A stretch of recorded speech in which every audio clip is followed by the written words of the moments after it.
Mu bbaluwa gye yawandiise nga 12 Septemba 2023, ssaabapoliisi w'eggwanga Martins Okoth Ochola ayanukudde ssentebe w'ekibiina ki FDC Wasswa Birigwa eyabawandiikira ng'asaba obukuumi mu TTABAMIRUKA ategekeddwa nga 19 Septemba 2023.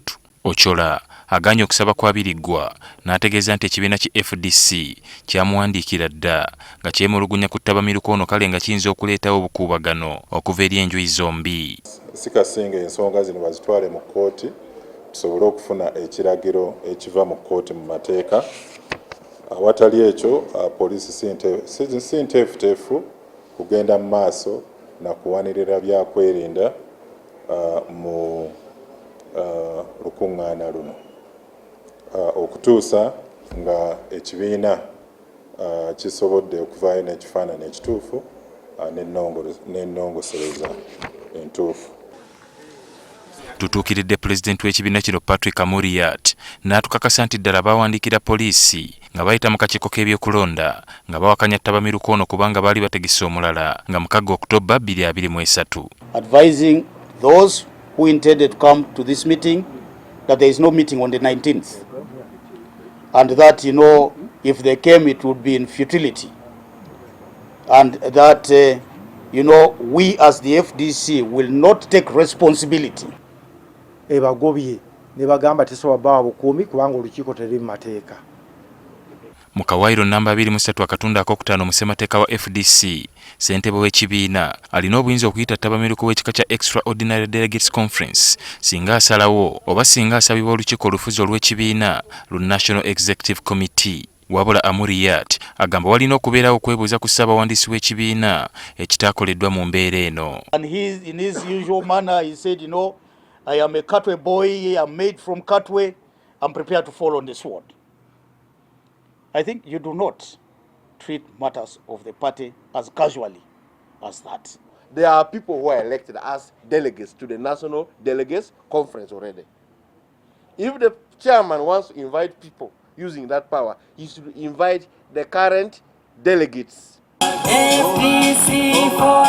Olunaku olw'eggulo bassentebe b'ekibiina ki FDC okuva mu disitulikiti 13 baawaddeyo ebiwandiiko ebisaba pulezidenti w'ekibiina okukangavula ssentebe waabwe Wasswa Birigwa olw'okuyita TTABAMIRUKA gwe bagamba nti amenya amateeka. Birigwa yaweereddwa essaawa 48 zokka eziggwako olunaku olw'enkya okusazaamu TTABAMIRUKA ono oba asindikibwe mu kakiiko akakwasisa empisa. Amuriat akakasizza nga bwe yafunye okusaba kwa bannakibiina kino. In respect to what is being demanded by our friends, our leaders coming from across the country, I believe that the expectation of the President is that he should bring the 3 individuals mentioned to order. Wabula ayongedde Birigwa olunaku olulala lumu ajje boogere ku nsonga ezo nga tannabaako kyasalawo ku ky'okumukangavvula. But I also want to say I should not be pushed against the wall. I shouldn't. This extension, again, I would like to say here, is not a sign of weakness, is not a sign of lack of confidence, is not a sign of fear. Mu ngeri emu Amuriat alagidde Birigwa okwanja gye yajja obukadde 318 z'alumiriza nti yasonze okutegeka TTABAMIRUKA ono nti era ayagala n'ensaasaanya era mbululwe bulungi nnyo. Ogezezzaako okunoonya ku ssentebe Wasswa Birigwa wabula kaweefube waffe n'agwa butaka. Kyokka bino nga bigenda mu maaso, ab'ekiwayi ekirala babadde baliko we bagumbye nga bali mu nteekateeka ze bayise ezimu ku zaakamalirizo ekiraga nti bo bamalirivu ku ky'okutuuza TTABAMIRUKA ono. Meeting eno yesembyeyo meeting ze tuwe tusinkana ba delegate. Why? Ku Lwokubiri nga 19 National Delegates Conference etuula kusalawo ekibiina okukijja mu mikono gy'abana ababbi b'obusimu. Okujjayo empapula z'okwesimbawo ku bifo ebyenjawulo mu kibiina kya FDC kukomekkerezebwa olunaku olw'okutaano luno.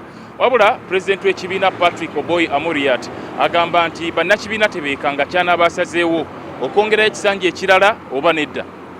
Ali Mivule, NTV, Akawungeezi.